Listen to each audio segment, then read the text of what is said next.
Ancient voices carried more than just words. They held entire worlds.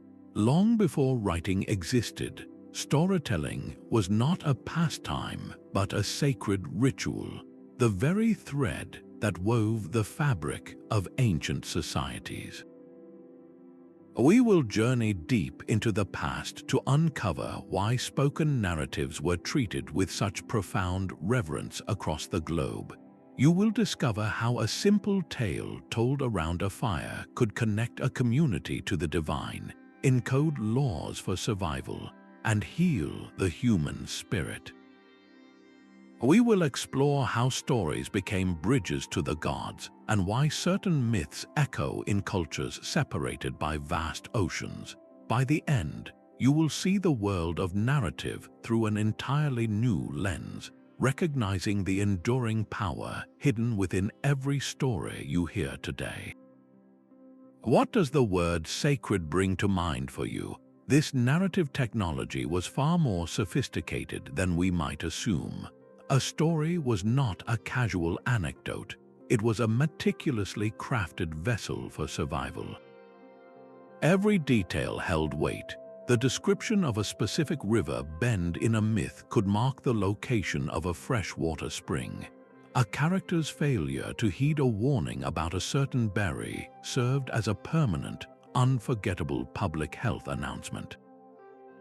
Genealogies were not dry lists of names but epic sagas that connected the living to their ancestors, defining land rights and social obligations through the drama of family lines. The elders and shamans who held these stories were the librarians and servers of their time. They did not simply recite, they performed. They used rhythmic patterns, melodic chants, and deliberate repetition, turning a lesson on animal migration into a captivating sonic experience. This was not for mere entertainment, it was a data integrity protocol. The rhythm made the information sticky, ensuring that the crucial details about the caribou's path or the phase of the moon for planting seeds were passed down with minimal corruption across countless retellings. Think of a story about a hunt. It was never just about the kill. It wove together lessons on wind direction, animal behavior, and tracking signs. It embedded values of patience, courage, and most importantly, a profound respect for the spirit of the prey, reinforcing a sacred balance between the hunter and the hunted. The entire community gathered in the firelight would absorb this knowledge not as a lecture but as a shared emotional journey. They weren't just learning how to hunt, they were learning why they hunted and who they were as a people. In our modern world, we store our most vital knowledge in cold, silent servers, accessible with a click but devoid of the warmth of a human voice and the unifying power of a collective experience. This ancient method wove knowledge directly into the fabric of identity. That intimate bond between information, community, and the teller is the very root from which the sacred nature of storytelling would grow. That intimate bond between information and identity inevitably led to a higher calling. Communities began to see the very act of telling a story as a way to reach across the veil, to touch the divine.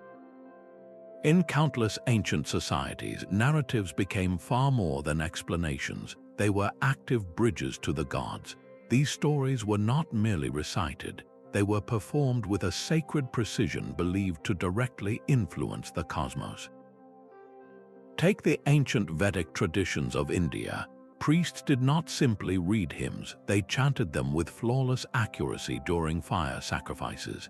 It was believed that the sonic vibrations of the words themselves, when pronounced perfectly, sustained the cosmic order known as Rita. A single mispronunciation was not a simple mistake. It was a cosmic threat, a potential tear in the fabric of reality. The story was the engine of creation. Across the world, in the deep shadows of Egyptian pyramids, another form of sacred storytelling unfolded. Priests performed elaborate recitations of the pyramid texts, speaking spells and narratives directly onto the tomb walls. These words were not for the living, but for the dead pharaoh. They narrated his perilous journey through the underworld, his union with the sun god Ra, and his triumphant rebirth. The recitation was not a description of the journey, it was the journey itself, a magical act ensuring the king's safe passage.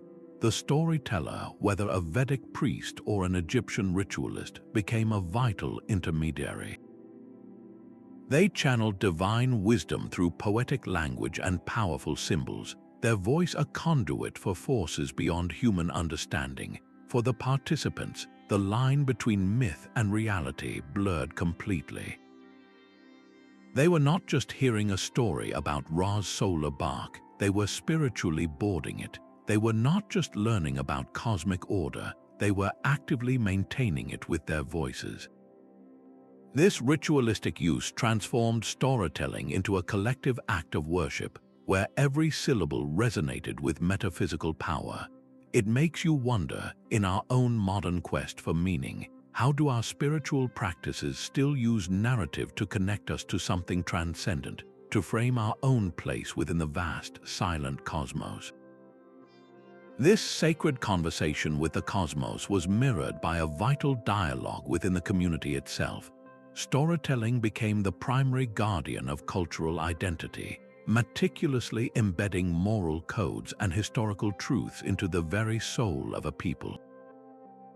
These narratives were more than fables, they were the operating system for society, ensuring that core values and survival lessons were passed down not as dry rules, but as unforgettable emotional experiences.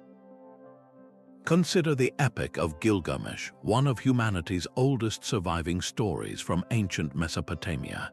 It was not merely a tale of a powerful king, but a profound exploration of friendship through the bond between Gilgamesh and Enkidu, a deep meditation on the grief of mortality, and a universal quest for meaning in the face of death. For the Sumerians, this epic provided a moral compass, wrestling with timeless questions about the proper use of power and the acceptance of human limits. Far away in the West African griot traditions, this function was even more explicit. Griots were not just entertainers, they were living archives. Their genealogical stories and epic poems preserved the precise lineage of kings and the heroic deeds of ancestors. A single performance could reinforce the entire social hierarchy, define communal responsibilities, and justify the ruler's right to lead. These crucial narratives were not told at random. They were performed during pivotal community events like festivals or rites of passage. As a young person came of age, the stories they heard were designed to instill a deep sense of pride and belonging, binding them to their ancestors and their responsibilities to the group. To make complex ethical concepts tangible, stories often personified virtues and vices in memorable characters.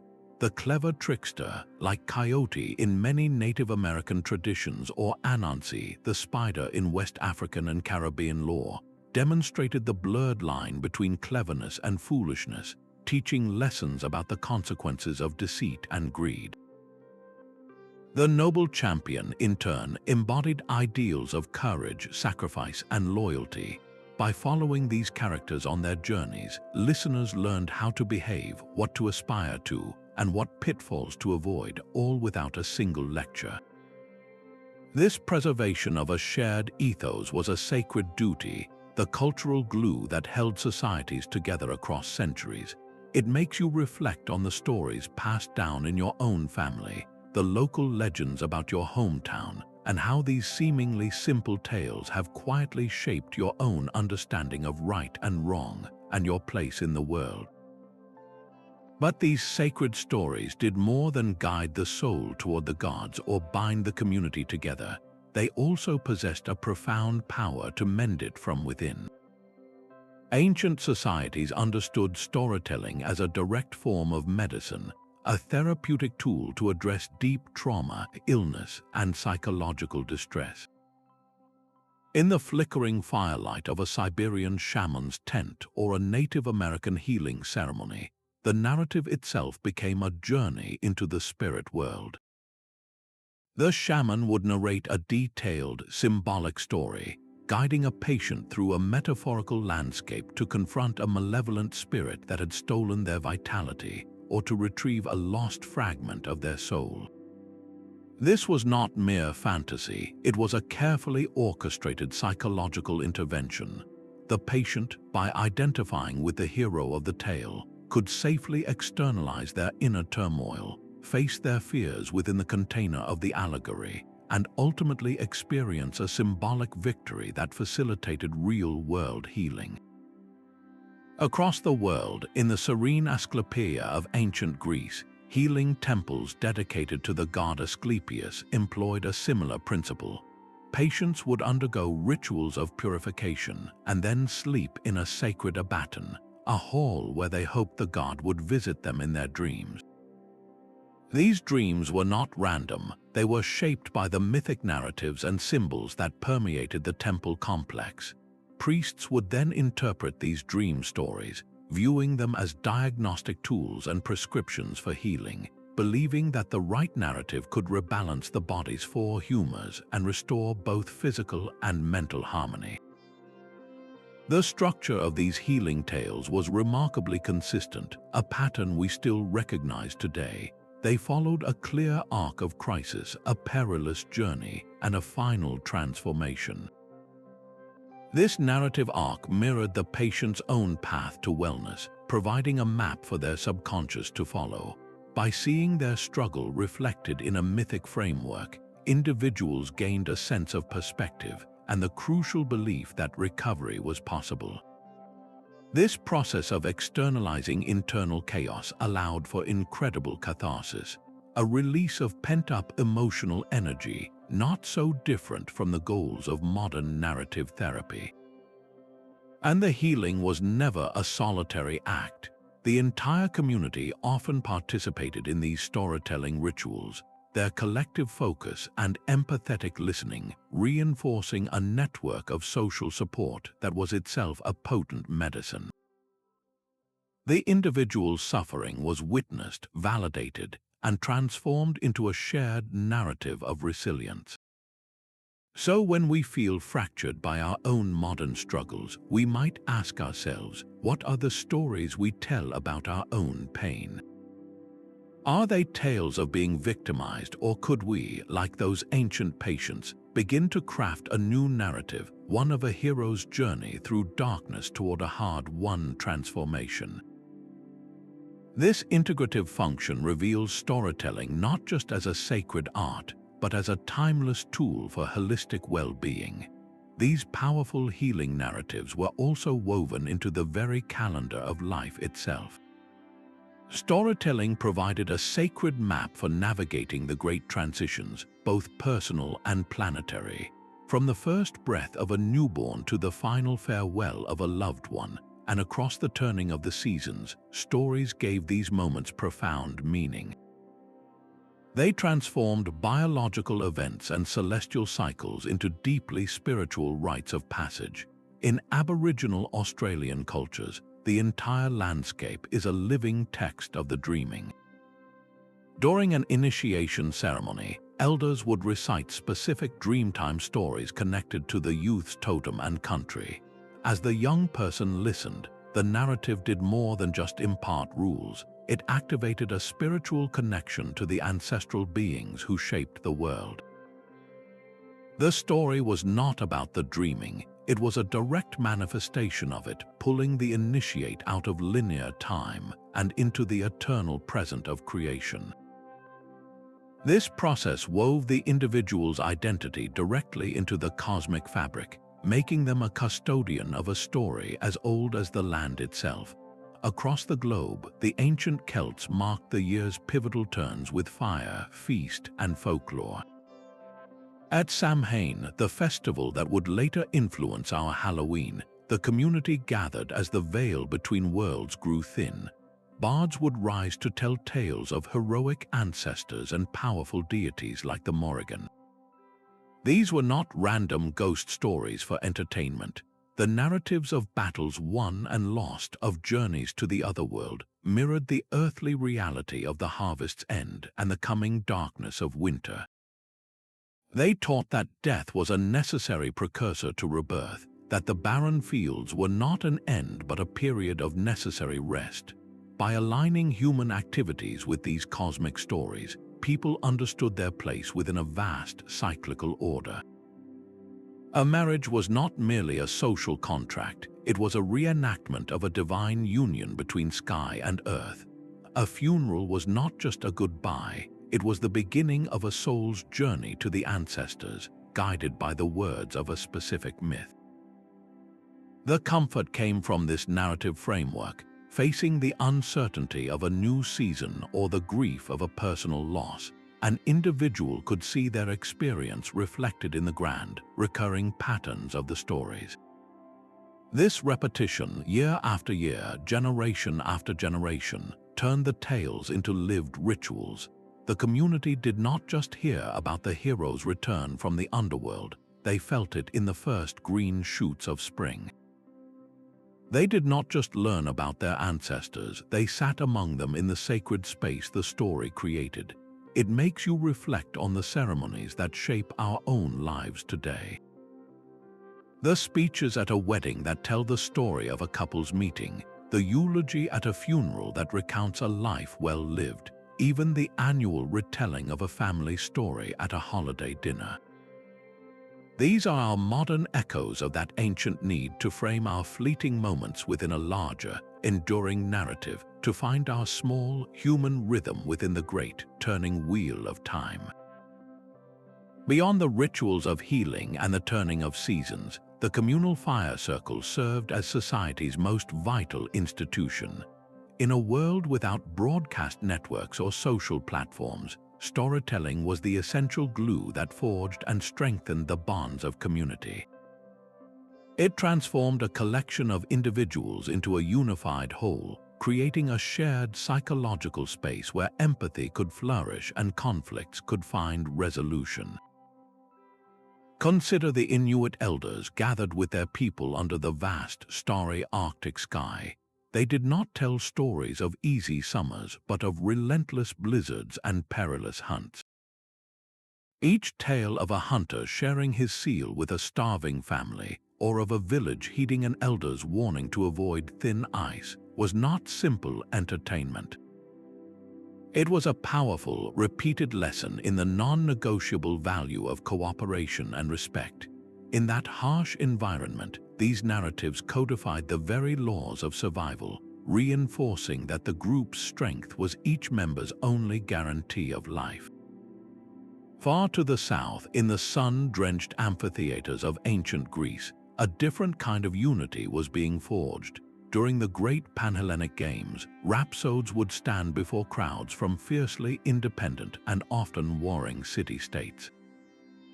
As the opening lines of the Iliad echoed through the stone rows, something remarkable happened. Spartans, Athenians, and Corinthians for a few hours were no longer rivals. They were all Hellenes, united by the epic struggles of Achilles and the cunning of Odysseus. They shared a common ancestry in these heroes, a collective pride in a shared poetic language, and a deep connection to gods they all recognized.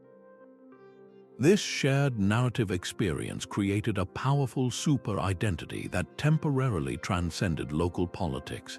The magic of these gatherings was their active, participatory nature. This was never a one-way broadcast. The audience was part of the performance. In many traditions, the call and response between the teller and the crowd turned the story into a living, breathing, co-created event. Songs would rise from the group at pivotal moments, or dances would physically act out a tale's climax. This collective participation was transformative. When an entire community laughs together at a trickster's folly, holds its breath in unison during a hero's peril, or weeps as one at a tragic loss, something profound occurs. They are not just sharing an emotion, they are synchronizing their inner worlds. This shared emotional journey builds an unspoken reservoir of trust and solidarity, a visceral understanding that they are in this together. Even disputes could find their resolution not in formal courts, but through the subtle power of narrative. A wise elder, noticing tension between families, might not directly accuse or assign blame. Instead, they would tell a fable about two foxes who fought over a carcass only to lose it to a wolf, or a parable about a tree that refused to bend and was shattered by the wind. These stories allowed everyone to see the consequences of stubbornness or greed from a safe, reflective distance. The lesson landed without creating a defensiveness that direct confrontation would provoke, guiding the community back toward harmony. So we might ask ourselves, in our own fragmented world, how does sharing stories in our communities create that same sense of belonging? Whether it is reminiscing with old friends, participating in an online forum dedicated to a shared passion, or simply listening to a coworker's personal challenge, these narrative exchanges are the modern threads weaving our own social fabric. They remind us that our individual experiences are part of a larger, interconnected human story. The weight of these stories demanded more than a casual teller. It required a dedicated guardian. Across the globe, the sacred duty of narrative was entrusted to specialized figures, individuals who underwent years of arduous training to become living libraries for their people. These shaman storytellers were far more than performers. They were the vital conduits between the community, the ancestors, and the gods themselves. In the great halls of the Norse, the skald held this power. A skald did not simply recite verses. He wove intricate poetry that could immortalize a king's victory, record the lineage of a hero, or call upon the favor of Odin himself. His words were believed to carry a magical potency, a force called Seda that could shape fate and curse enemies. To forget a line or alter a key detail was not an artistic misstep, it was a spiritual failure with real-world consequences. The Celtic Druids embodied this role with equal gravity. They committed to memory entire genealogies, complex legal codes, and the epic histories of their people, holding this vast knowledge entirely in their minds. When a chieftain faced a difficult decision, it was the druid who would recount a relevant myth or ancestral precedent, using the story as a framework to guide the tribe's choice. The authority of these figures stemmed from a profound source, their ability to journey beyond ordinary consciousness. Through rhythmic drumming, hypnotic chants, or sacred plants, the shaman storyteller would enter a trance state, a bridge to the spirit world where divine inspiration flowed. They did not invent the stories, they channeled them, returning with narratives that carried the raw power of direct revelation. This is why their words were treated with such reverence. A distorted myth could unravel the perceived cosmic order, while a forgotten genealogy might sever a community from its ancestral roots, and the land rights those roots affirmed. The storyteller was the keeper of a sacred trust, and the entire social and spiritual equilibrium depended on their flawless stewardship. This ancient responsibility echoes powerfully today. What sacred trust do our modern storytellers hold? The journalist breaking a major story, the filmmaker crafting a blockbuster, the novelist shaping a beloved series, they all wield a fragment of that old power. Their narratives, broadcast to millions, shape our collective consciousness, influence our fears and aspirations, and define our shared understanding of justice, heroism, and truth. The shaman's drum may be silent, but the profound responsibility to channel stories with integrity and care remains as vital as ever. This symbolic language was the very heart of ancient storytelling, a sacred cryptography that encoded profound wisdom within deceptively simple images. The myths were not meant to be taken literally, but to be unraveled, with each layer of meaning revealing a deeper truth about the cosmos and the human soul. The story of the Egyptian god Osiris is a perfect example. On its surface, it is a dramatic tale of murder, dismemberment, and magical reassembly. But for the ancient Egyptians, this was a powerful metaphor for the natural world they depended upon. Osiris's death mirrored the parching of the land, his dismemberment the scattering of seeds, and his resurrection the miraculous return of life with the Nile's annual flood. The myth used the tangible, observable cycle of grain to make the abstract, terrifying concept of death and rebirth understandable and even hopeful. It taught that destruction was not an end, but a necessary phase in a perpetual cycle of renewal.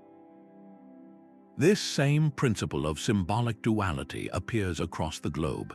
In Mesoamerica, the great deity Quetzalcoatl, the Feathered Serpent, was a walking allegory. Its body united the serpent of the earth with the feathers of the sky, a constant visual lesson about the essential balance between opposing forces.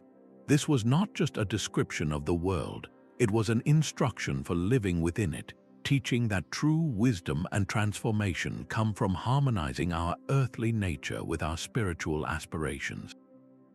This multi-layered design meant a single story could speak to everyone in the community. A child would hear the exciting tale of a hero's battle with a monster. An adolescent would grasp the moral lesson about courage in the face of fear.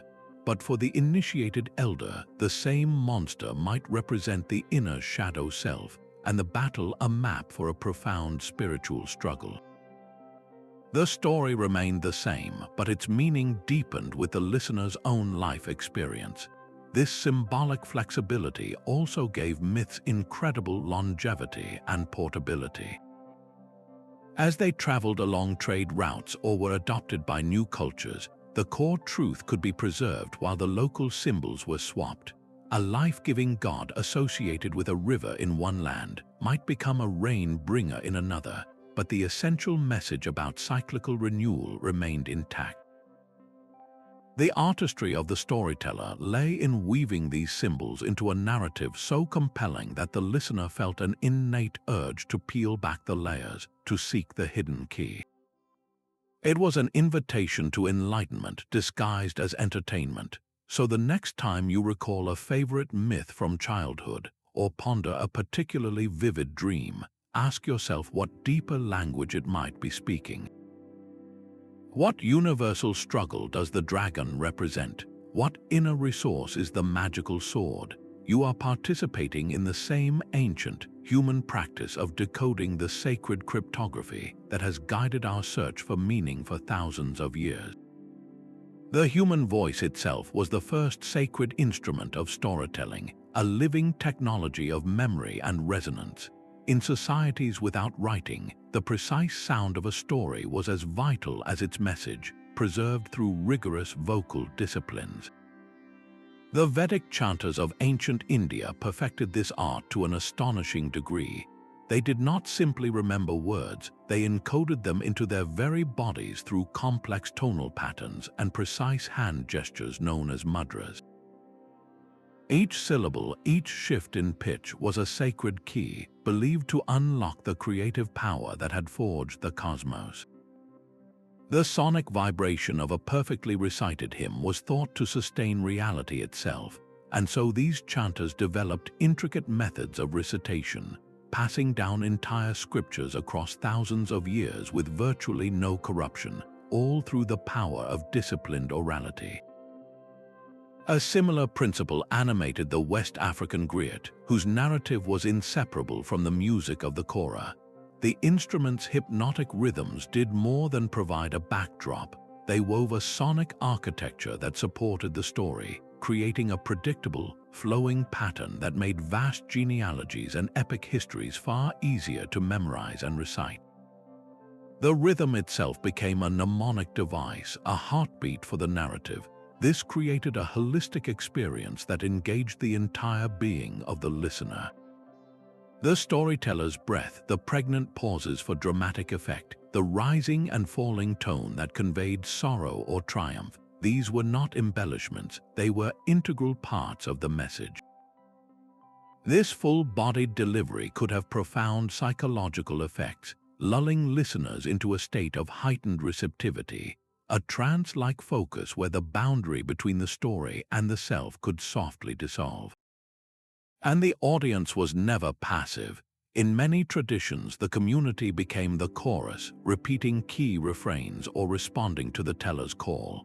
This collective participation was a form of embodied learning, turning abstract lessons into physical rhythms and shared vocalizations that were felt in the bones and breath of every participant. The story was not just heard, it was lived and breathed by the group in real time.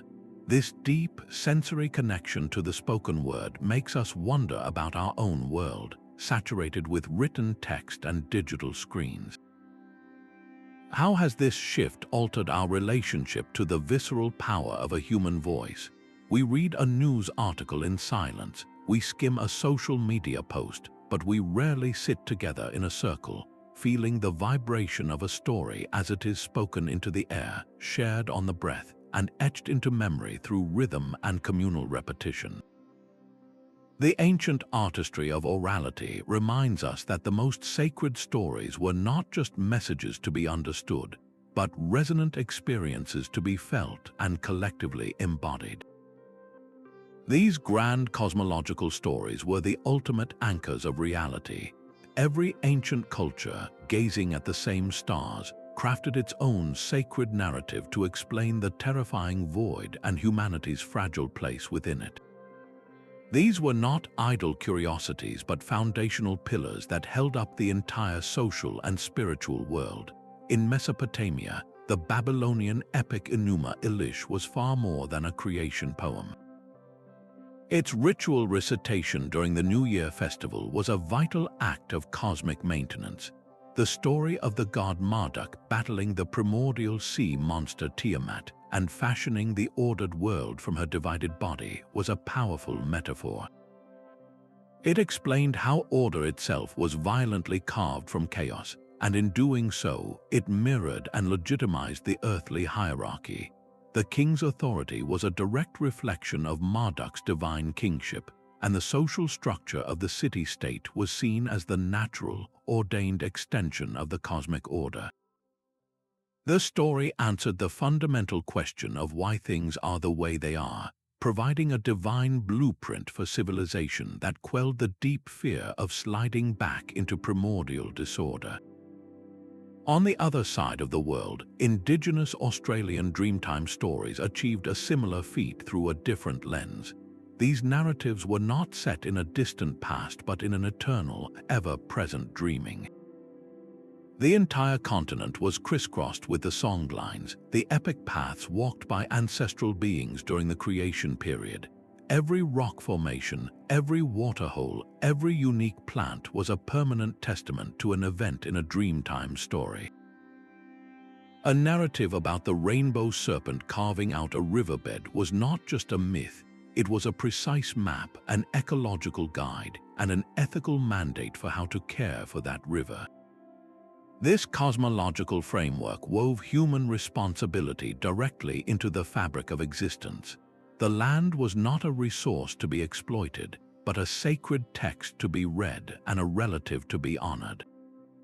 By personifying the sun, the moon, and the storms as conscious beings with desires and intentions, these ancient stories did something remarkable. They made the vast, impersonal forces of nature relatable.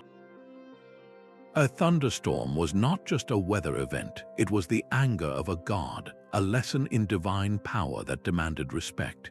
The changing seasons were not just a cycle, they were the story of a dying and resurrecting deity playing out on a global stage. This moral intelligibility transformed everyday life. Planting a seed, hunting an animal, or even drawing water from a well became a participatory act in a grand, meaningful drama. Your simple daily actions echoed the deeds of the gods and the motions of the cosmos. This sacred context provided an immense psychological comfort, a profound answer to the anxiety of existence.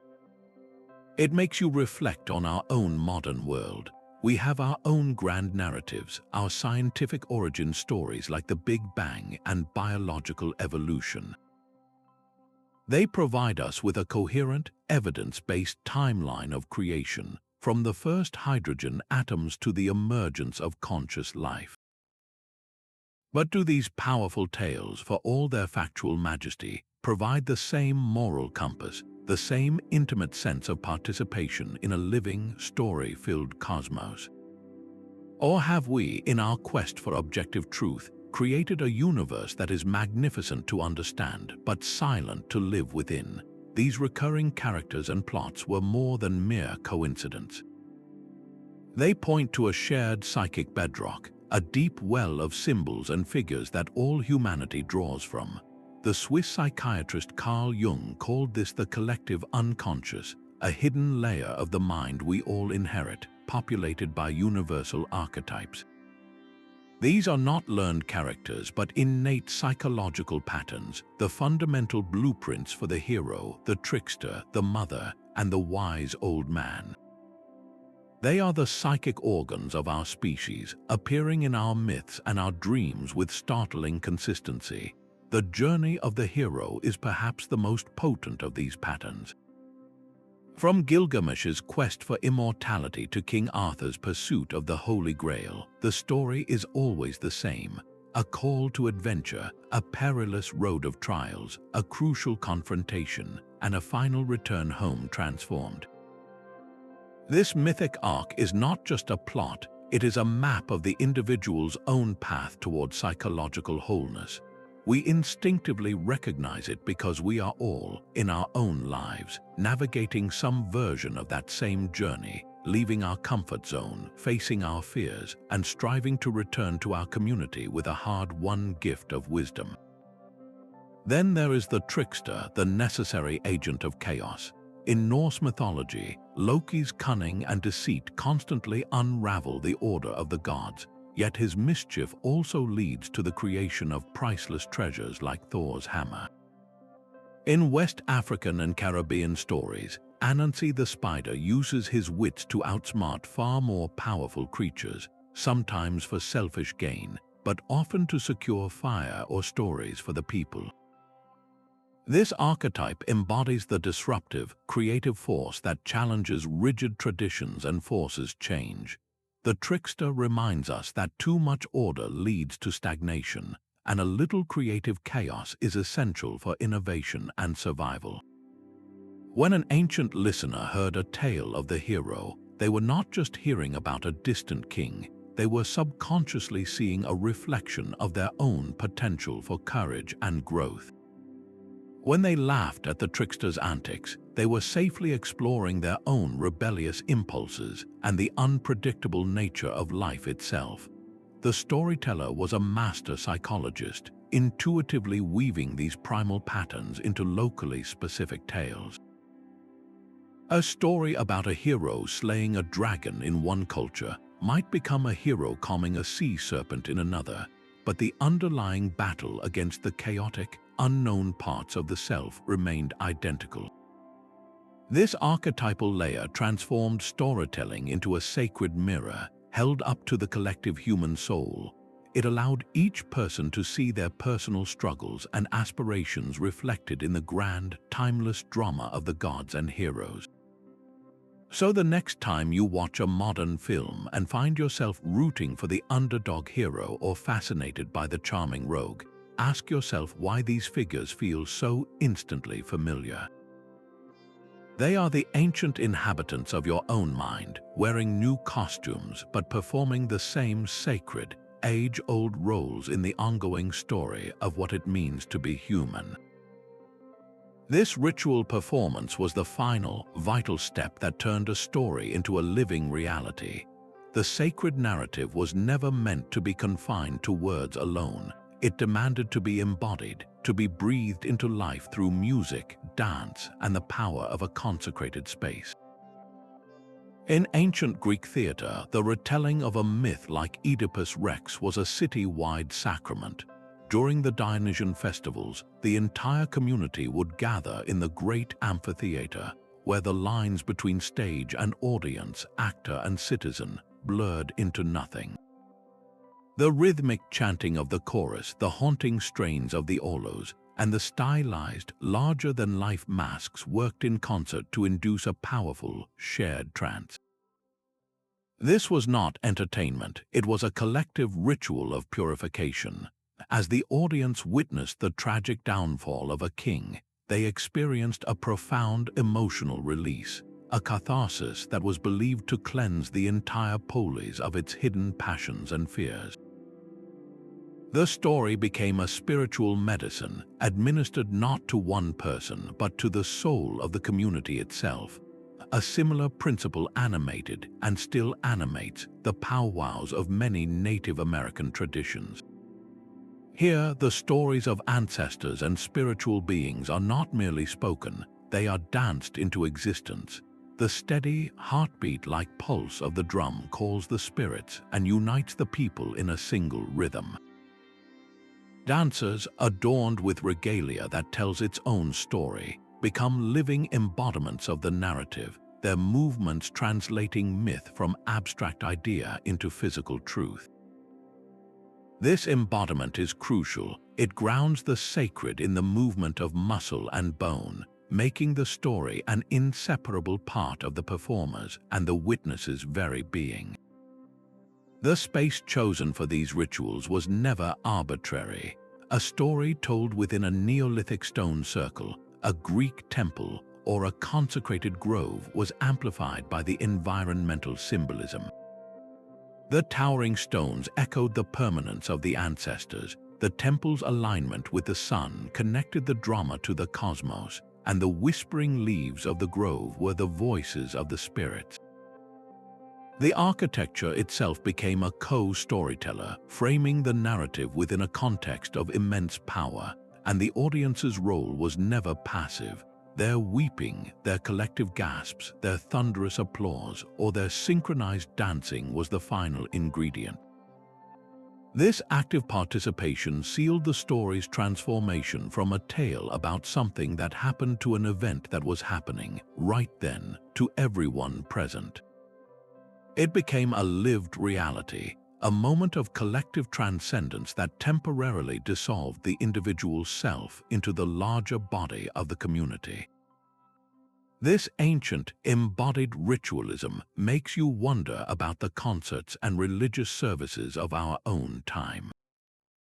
When a crowd sways in unison to a powerful anthem, or a congregation rises together in song, are we not participating in the same fundamental human need? We are using performance to step out of our isolated lives and for a few precious moments feel ourselves part of something greater, a story being written not on pages, but in the shared breath and beating hearts of the people around us. These simple stories carried the weight of the law and the soul of a culture's conscience. Beyond grand cosmological dramas, the most persistent and personal use of storytelling was as a daily moral instructor, a sacred tool for shaping character through parables and fables. These were not epic poems recited by bards, but sharp, concise tales told by parents to children, by elders to the community, designed to make abstract virtues tangible and unforgettable. Consider Aesop's Fables, which echoed for centuries through Mediterranean marketplaces and hearths long before they were ever written down. A story about a tortoise and a hare was never really about animals. It was a visceral lesson in the power of persistent effort over arrogant talent. The tale of the boy who cried wolf transformed the abstract concept of honesty into a stark, cause and effect reality about the erosion of trust. By using animals as proxies, these stories allowed listeners to confront difficult truths about human folly and vice without the immediate defensiveness that a direct accusation would provoke. They held up a mirror, but one that felt safe to look into. In the Buddhist traditions, the Jataka tales performed a similar, though even more profound, function. These narratives of the Buddha's past lives, where he might have been a compassionate deer or a self-sacrificing monkey, did more than just list moral precepts. They illustrated the path to enlightenment through vivid, relatable scenarios. A story about a previous life as a king who gave away his eyes to a blind man did not just command generosity, it made the virtue of radical compassion breathtakingly real. It provided a model that was at once divine and strangely accessible, showing that the seeds of Buddha nature were present in acts of everyday kindness and courage. The genius of these moral stories was their elegant design for transmission. They were compact and rhythmic, built for easy memorization and retelling. Their power lay not in providing a direct answer, but in presenting an ethical dilemma and then stepping back. The storyteller would finish the tale of the fox who could not reach the grapes and then simply state, "And so he said they were sour." The moral, the lesson about dealing with frustration and self-deception, was left for the listener to untangle. This subtle approach demanded critical thinking, inviting each person to internalize the lesson and apply its wisdom to their own unique circumstances. By wrapping a philosophical concept in the flesh of a narrative, these tales made ethics something you could feel in your gut, not just understand in your head. A child who heard the story of the ant and the grasshopper did not need a lecture on fiscal responsibility. They felt the grasshopper's winter hunger and the ant's quiet security. This narrative framing transformed character formation from a rigid set of rules into an organic process of emotional and intellectual discovery. So we might ask ourselves, what were the simple fables or family stories you heard growing up? The tale of a grandparent's integrity during a hard time, or the local legend about a betrayal that fractured a town? These narratives passed down are the quiet architects of our own moral compass, the sacred, everyday inheritance of how to live a good life. The past was not a collection of dry facts, but a living tapestry woven from memory and myth. Ancient societies understood that a history told as a compelling story was far more powerful than a simple list of events, and they masterfully blended the two to forge an unbreakable collective memory. This was not considered deception, but a sacred craft aimed at preserving the soul of a people. The Icelandic sagas are a stunning example of this alchemy. They chronicle the voyages of real historical figures like Eric the Red and Leif Erikson, but their exploits are interwoven with encounters with trolls, prophetic dreams, and fierce family feuds that span generations. A listener did not just learn that Vikings sailed to Greenland, they experienced the sting of the North Atlantic spray and felt the tension of a blood debt that demanded resolution. The factual journey of exploration was preserved, but its meaning was amplified through dramatic, mythic elements that encoded Norse values of honor, courage, and fate. The story became the vessel for the entire culture's identity. On the other side of the world, ancient Chinese historians performed a similar feat with the legendary emperors. Yu the Great was credited not just with founding the Xia dynasty, but with a Herculean 13-year labor to control the Great Flood. He channeled rivers and carved out mountains, his body becoming so worn from the effort that he could only walk with a shuffling gait. This mythic narrative served a profound purpose. It legitimized the political authority of the ruling dynasty by connecting it to a divine culture hero, and it celebrated the collective Chinese triumph over a chaotic natural world. The story of Yu was not a factual engineering report. It was a foundational epic about bringing order from chaos, a theme that resonated deeply with the ideals of Chinese civilization.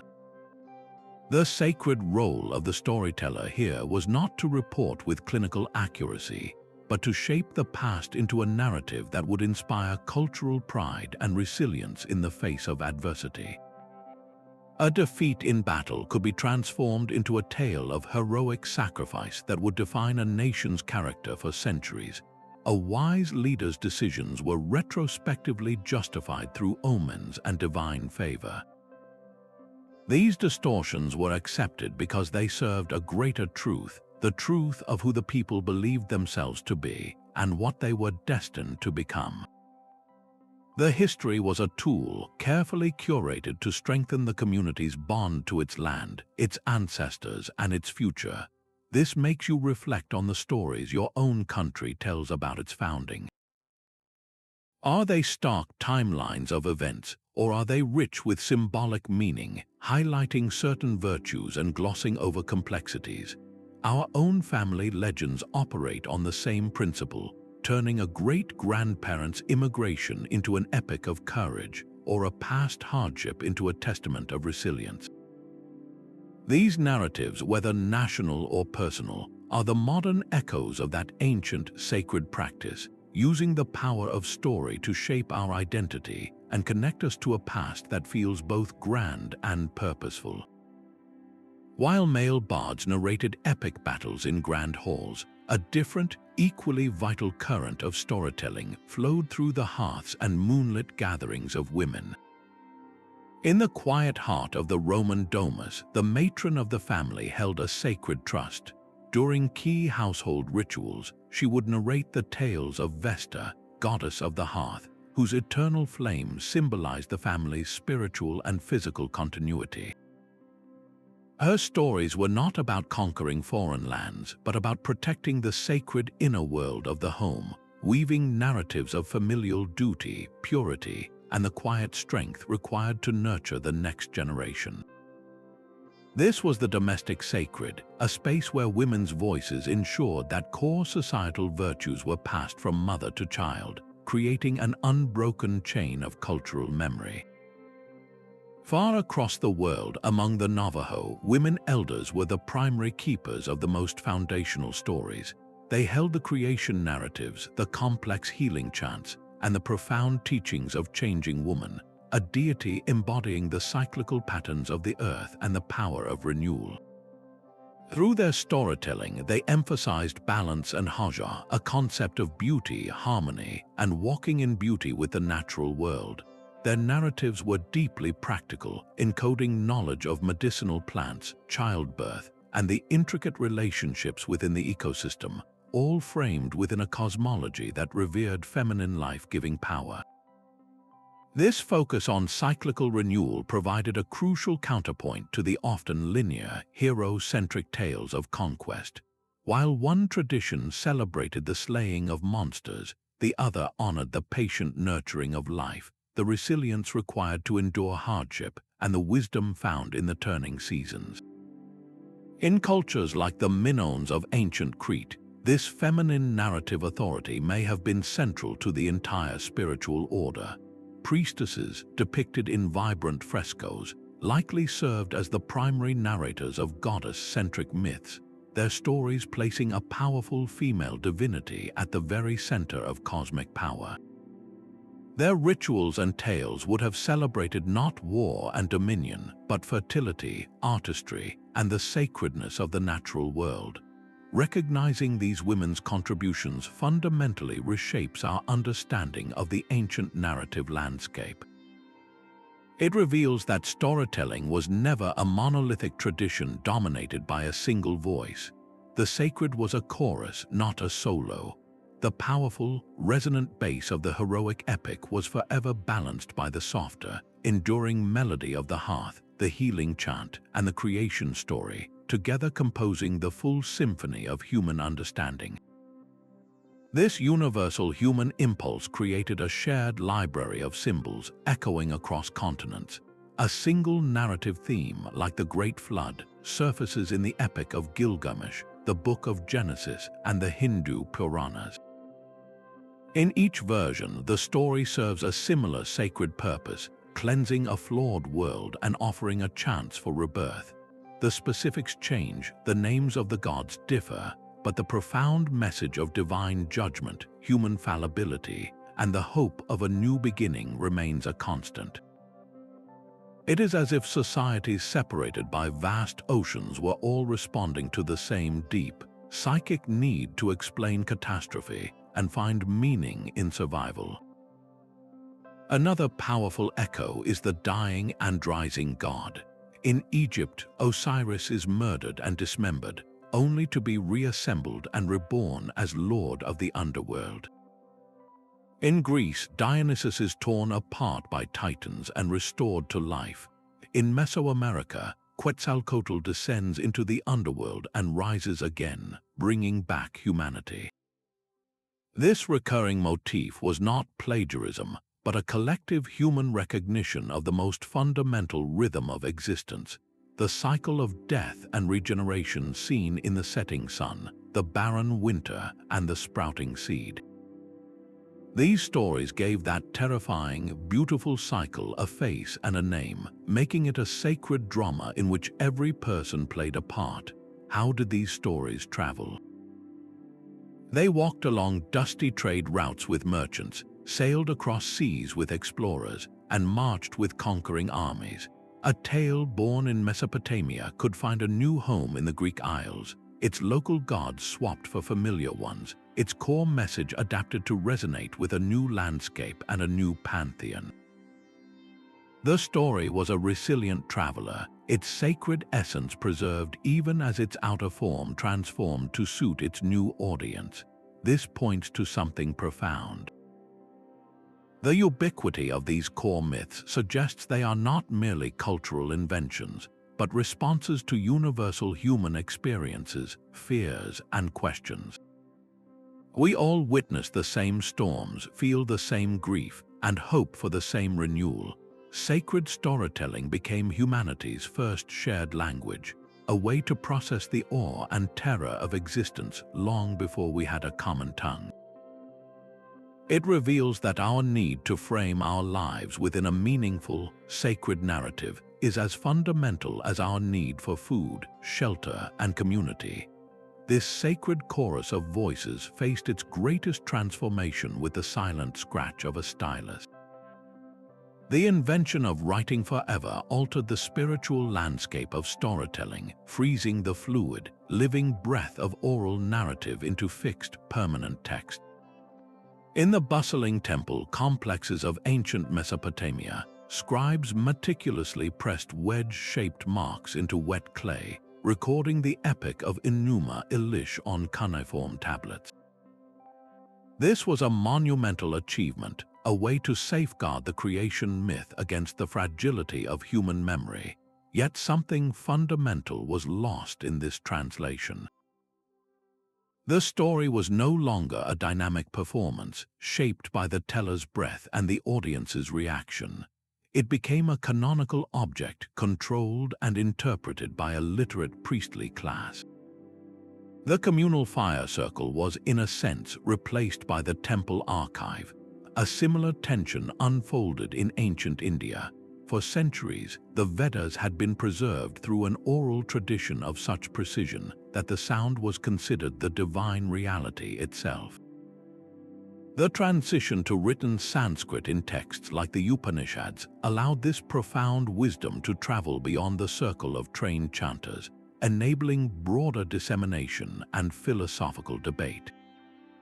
But to retain the spiritual depth, new practices of intense study and meditation were required. The direct, vibrational power of the spoken hymn was exchanged for the silent, internalized contemplation of the written word. This pivot created a dual legacy. On one hand, literacy could democratize sacred knowledge, allowing individuals outside the priestly hierarchy to access foundational stories directly. On the other hand, it could just as easily centralize authority, as those who could read and interpret the texts held a new kind of power over those who could not. The sacred dimension of the story did not vanish, but it shifted from the communal, embodied experience of the performance to the private, intellectual engagement with the text. This historical moment holds a stark mirror to our own digital revolution. We have moved from the printed page to the instantly accessible screen, creating an unprecedented democratization of narrative. Yet we now grapple with a new crisis of authenticity, where deep fakes and digital manipulation challenge the very truth of what we see and hear. our search for genuine connection in a flood of content echoes that ancient transition, a reminder that every leap in how we tell our stories forces us to rediscover what makes them sacred. When a dominant power seeks to erase a culture, it often begins by silencing its stories. In the face of such oppression, the simple act of telling a tale transforms into a sacred act of defiance, a quiet rebellion that preserves the soul of a people. For enslaved Africans torn from their homelands and brought to the Americas, storytelling became a vital tool for survival and covert resistance. They could not openly criticize their captors, so they crafted a secret world of meaning within animal fables. The tales of Biara Rabbit, that seemingly helpless little creature who constantly outsmarted the powerful Biara Fox and Biara Bear, were far more than entertainment. For the enslaved community, Biara Rabbit was a coded hero. His clever deceptions and triumphant escapes were a symbolic blueprint for surviving and subverting a brutal system, teaching lessons of mental agility and the power of the weak over the strong, all under the master's uncomprehending gaze. This narrative encryption ensured their wisdom and critique could be passed from parent to child, from one generation to the next, right in the open, yet hidden in plain sight. Across the globe, Aboriginal Australians faced a different but equally existential threat: systematic policies designed to dismantle their culture and assimilate their children. In response, the elders clung tenaciously to the oral tradition of the dreaming. These creation stories, which mapped the entire continent through song and narrative, became a living legal document and a spiritual compass. Even when separated from their ancestral lands, the people held the stories within them. The precise recitation of a dreaming story connected to a specific waterhole or mountain range was not just a memory, it was an active claim of ownership and a continuous act of spiritual presence. When these narratives were later presented in Australian courts, they were recognized as evidence of deep, unbroken connection to the land, leading to groundbreaking native title rulings. The sacredness of these stories was magnified by the danger of their telling. Whispered in secret or shared only among trusted initiates, each performance was an act of courage. The stories became vessels not just of cultural memory but of active hope, a promise that the identity they carried would not be extinguished. This legacy of narrative resistance is powerfully alive today. Modern marginalized communities continue to use storytelling to reclaim their histories and assert their voices. From digital archives that preserve endangered languages to social media campaigns that share personal testimonies of injustice, the tool has evolved, but the sacred purpose remains the same: to ensure that no single story has the power to erase another. This enduring function reveals storytelling's ultimate power, not merely to explain the world, but to liberate it, one whispered truth at a time. The human brain itself holds the key to understanding this profound connection. Modern neuroscience has begun to map the very real, tangible effects that sacred storytelling had on the ancient mind, revealing why these experiences felt so transcendent. When you are captivated by a powerful narrative, your brain does something remarkable. It releases a neurochemical called oxytocin, often dubbed the empathy molecule. This chemical surge enhances feelings of trust and social bonding, forging a deep, biological connection between the storyteller and every member of the listening community. It was not just a metaphor; that circle was literally being chemically welded together. At the same time, specialized brain cells known as mirror neurons fire, allowing you to feel the hero's triumph, the trickster's fear, or the elder's grief as if these experiences were your own. Your brain, in a very real sense, lives the story.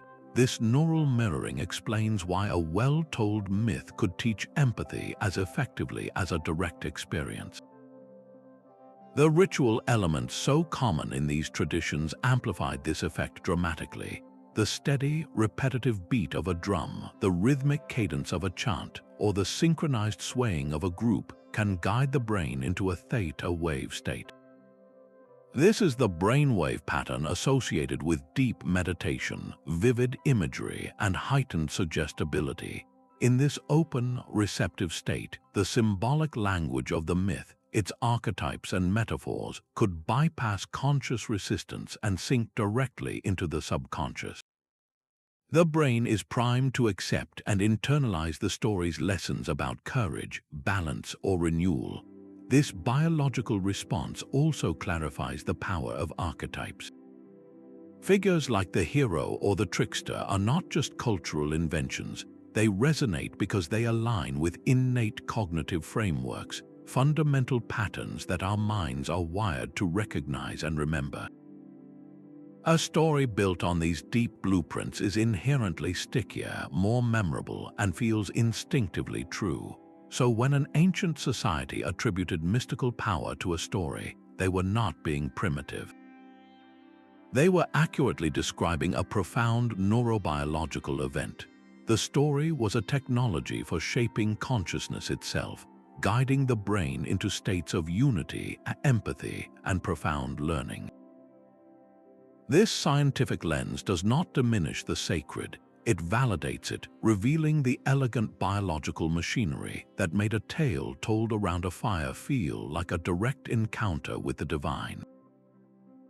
That sacred covenant with the natural world was perhaps the most practical of all.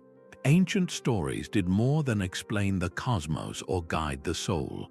They served as sophisticated manuals for ecological stewardship, encoding generations of environmental wisdom within allegorical tales. For the Yanomami people deep in the Amazon rainforest, the jungle is not a collection of resources, but a community of sentient beings. From childhood, they hear stories of the Zapiri, the spirits of the forest, who appear in dazzling displays of light. These spirits are not distant deities. They are the true owners of the trees, the animals, and the rivers. A narrative about a hunter who greedily takes more than he needs might end with the Zapiri causing him to become lost or ill, a direct punishment for violating the sacred balance. This is not a vague moral lesson. It is a precise cause and effect conservation ethic, ensuring that the community's survival practices remain sustainable across centuries. On the other side of the globe, the Norse envisioned the entire cosmos as a great world tree, Yggdrasil. Its roots reached into the underworld, its trunk supported the human realm, and its branches held the heavens.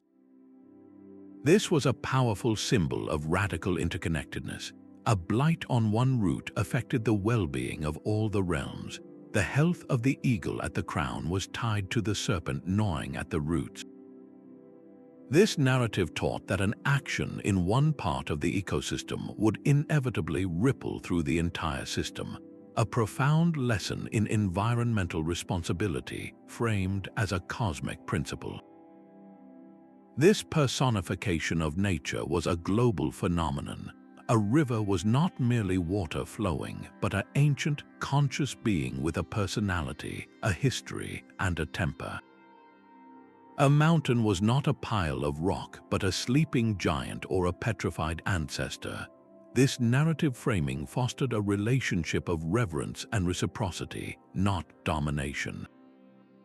You would not casually pollute a river if you believed it was a living ancestor. You would not strip a mountain bare if you saw it as a sacred guardian. This ethic of care was woven directly into the stories that defined a culture's identity. The knowledge of which plants bloomed after the first rain, which animal behaviors signaled a coming drought, or how to rotate foraging grounds to prevent depletion. All of this vital data was embedded in the journeys of heroes and the laws given by the gods. The story was the delivery system for the survival manual, making the information unforgettable because it was wrapped in emotion, character, and consequence. So we are left to wonder, in our current age of environmental crisis, what wisdom have we lost by separating our data from our stories? Could reviving this ancient approach by once again framing the natural world not as a resource to be managed, but as a community of beings to which we belong, help us rediscover the sacred covenant that once ensured our collective survival. These liminal spaces were the sacred theaters for the most transformative stories. A threshold is more than a physical doorway. It is a moment in time, a psychological state of being betwixt and between. Dusk and dawn, the solstices, the crossroads where paths diverge, these were all portals where the ordinary rules of reality were thought to soften.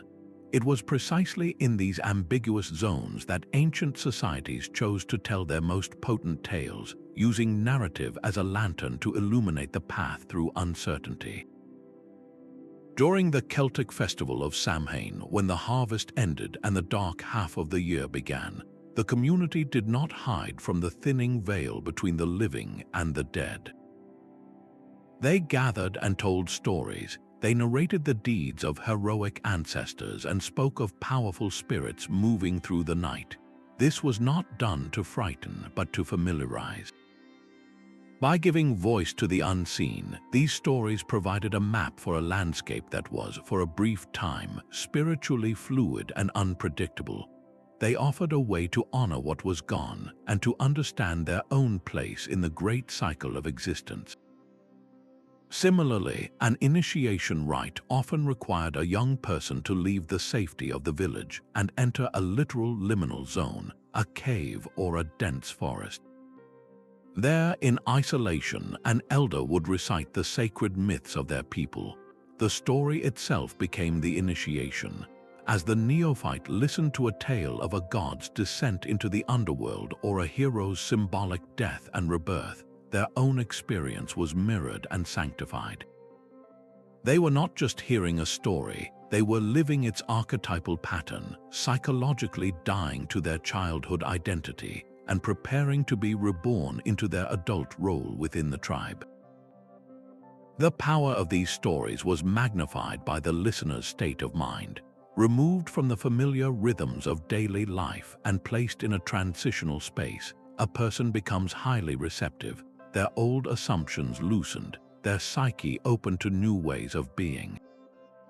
The storyteller, acting as a spiritual guide, did not simply recite, they curated this vulnerable state.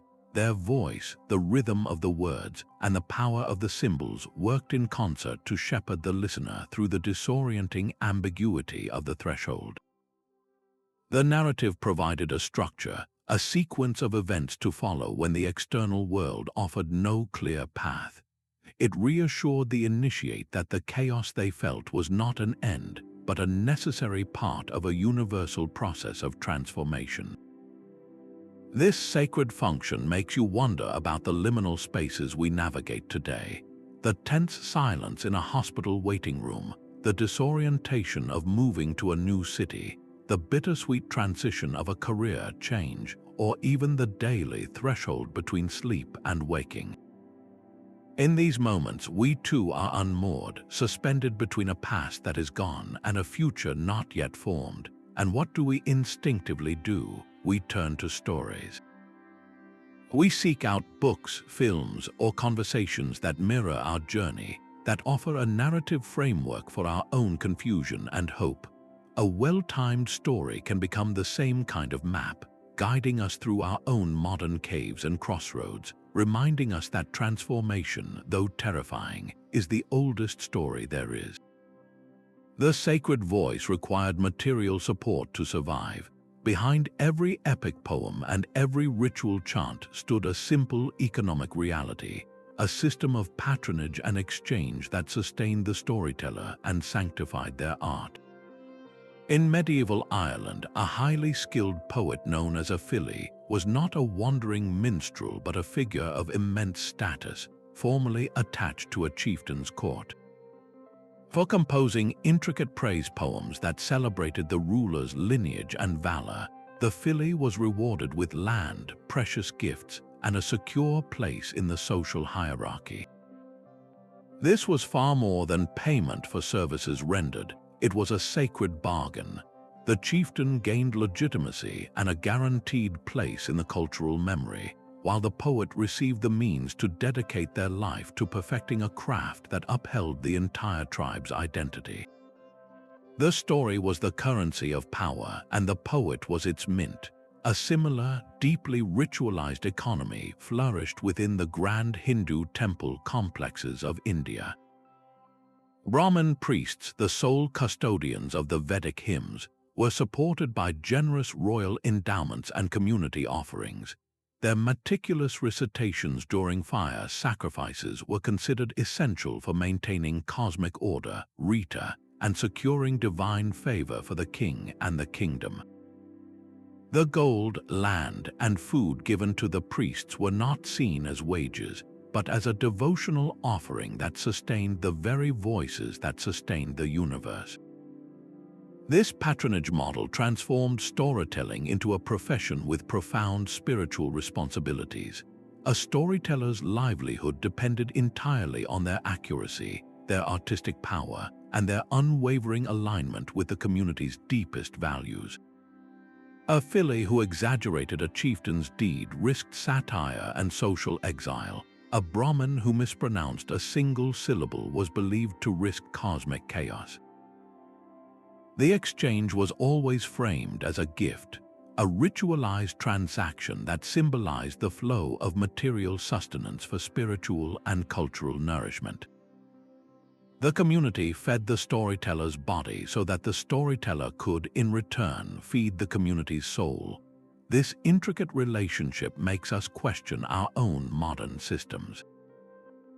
How do today's funding models for artists, writers, and filmmakers reflect or distort this ancient, sacred exchange? Is a corporate sponsorship, a government grant, or a viral crowdfunding campaign the modern equivalent of the chieftain's gift of land? Do these models still foster that same profound sense of responsibility, where the artist's survival is intrinsically linked to the truth and beauty they bring to their community, or has the connection between sustenance and soul become dangerously frayed? This pursuit of beauty was a deliberate spiritual technology. Ancient storytellers understood that aesthetic principles were not mere decoration, they were direct pathways to the divine. They crafted their narratives with poetic precision, believing that sonic harmony, vivid imagery, and perfect symmetry were earthly echoes of a sacred cosmic order. In the poetic works of ancient India known as kavyas, every syllable was measured. Poets followed intricate metrical rules and wove in alliteration and assonance, creating a rhythmic, melodious soundscape.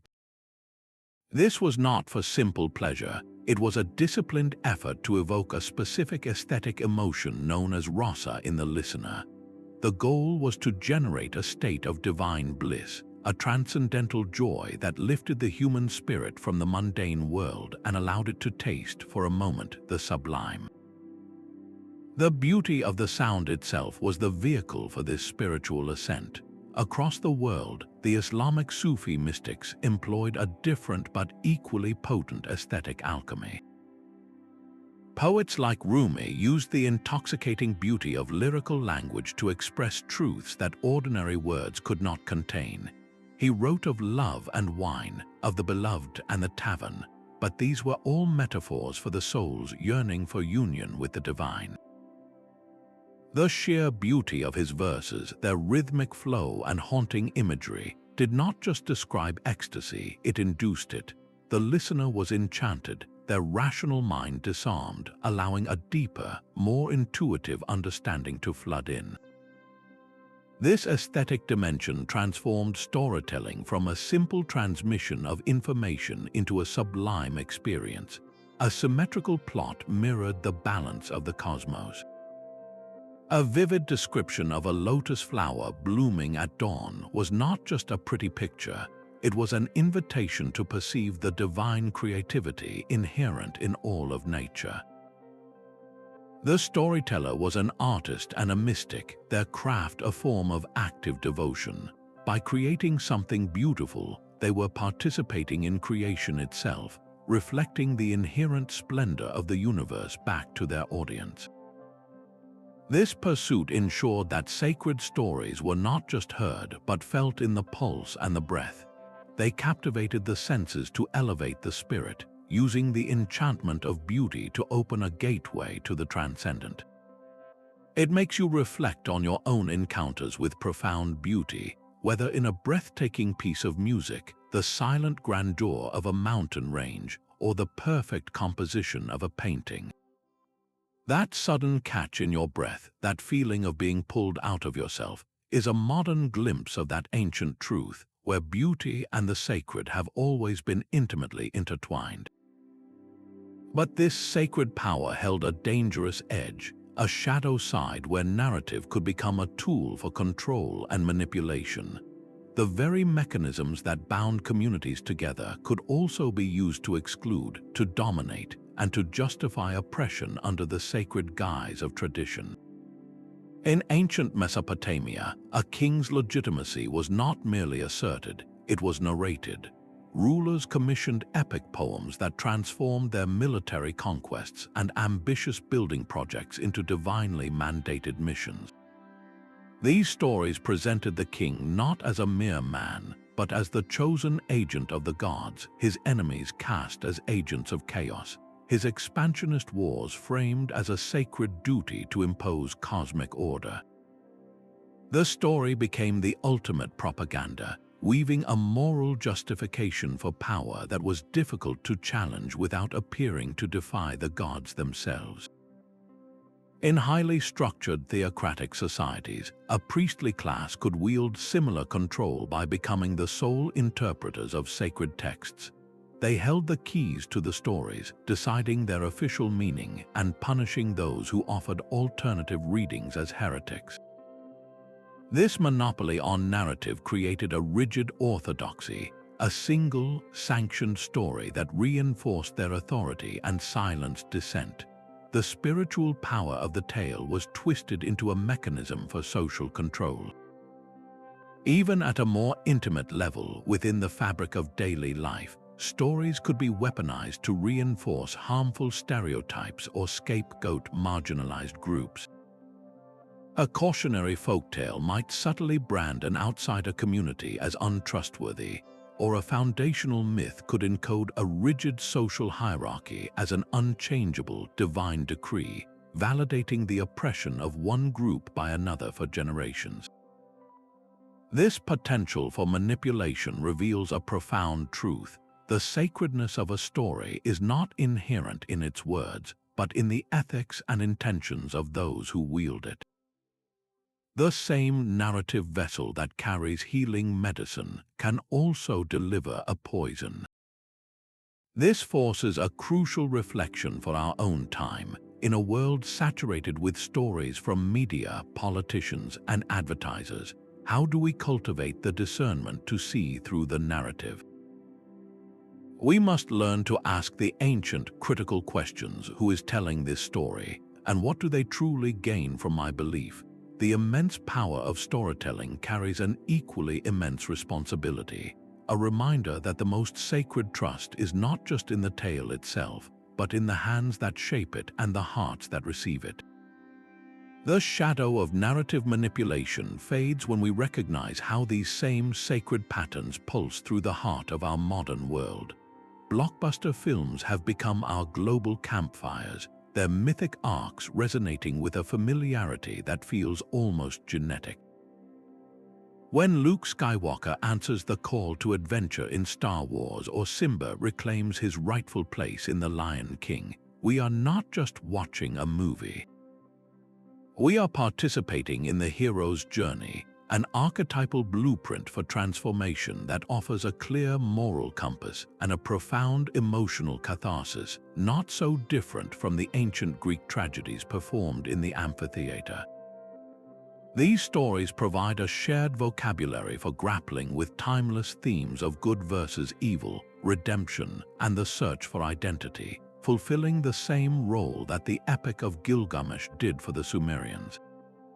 The ritual of gathering in a dark theater, the collective gasp, the shared laughter, and the communal tears, This is the modern echo of the tribal fire circle, a space where a fragmented audience briefly becomes a unified community, synchronized by a single, powerful narrative. This sacred function extends far beyond the cinema. The most compelling religious sermons and political speeches are not lists of policies or doctrines. They are carefully constructed stories designed to inspire loyalty and galvanize action. A politician sharing a personal anecdote about a struggling family is not merely providing an example. They are weaving an identity, inviting listeners to see themselves as part of a larger story of national resilience or moral duty. Brands have masterfully co-opted this ancient power, crafting origin myths and customer testimonials that transform products into symbols of belonging, tapping into the deep-seated human need to be part of a tribe with a shared purpose. Our digital landscape has become a vast, humming network of new age oral traditions. Online communities form around shared stories, from the intricate universes of fan fiction to the raw, personal testimonials shared on social media platforms. These digital tribes develop their own rituals, language, and values, their members bound together by a co-created narrative. A viral hashtag becomes a modern chant, a collective call for justice or solidarity that forges a powerful, if temporary, communal identity across the globe.